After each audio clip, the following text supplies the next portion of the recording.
Belle sortie de 3 heures à l'ancienne en faisant sa trace.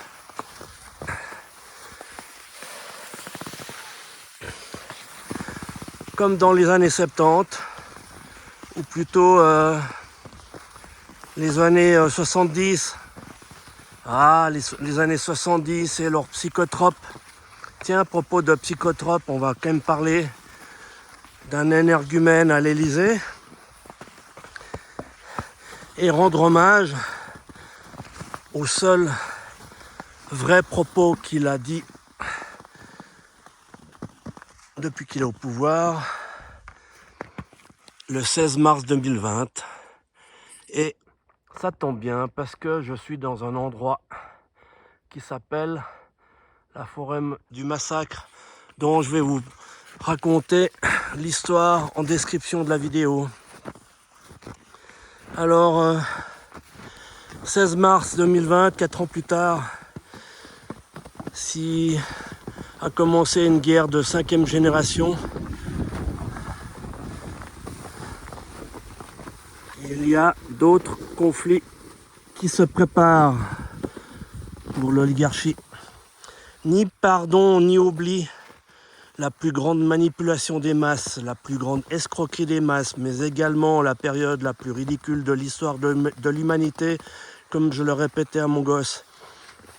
Nous sommes en guerre, déclarait depuis l'Élysée un ado psychopathe. Ses seuls propos vrais en 12 ans, dont la masse n'avait pas compris le sens. Mais ça commence. En 2012, le plus gros milliardaire déclarait « Nous, les plus riches et puissants de la planète, sommes en guerre contre l'ensemble des peuples et nous sommes en train de la gagner.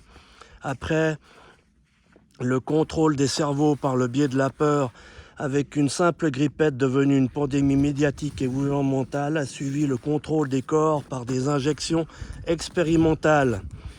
C'est la plus grande guerre de l'histoire contre les peuples et qui utilise pour la première fois tous les moyens scientifiques, technologiques, sociaux, environnementaux à sa disposition. Dès lors, il faut des faux commandes en Occident.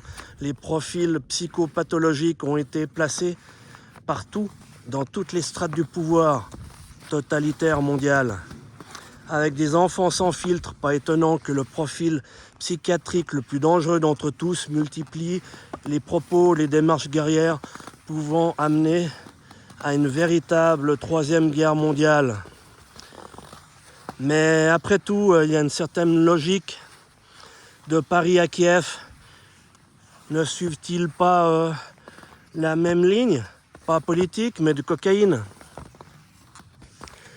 Alors, en conclusion, j'aimerais juste rappeler à tous ceux qui adhèrent, qui collaborent, qui participent aux propos de guerre de l'ado psychopathe de l'Élysée, de sa caste, de sa clique, de ses maîtres.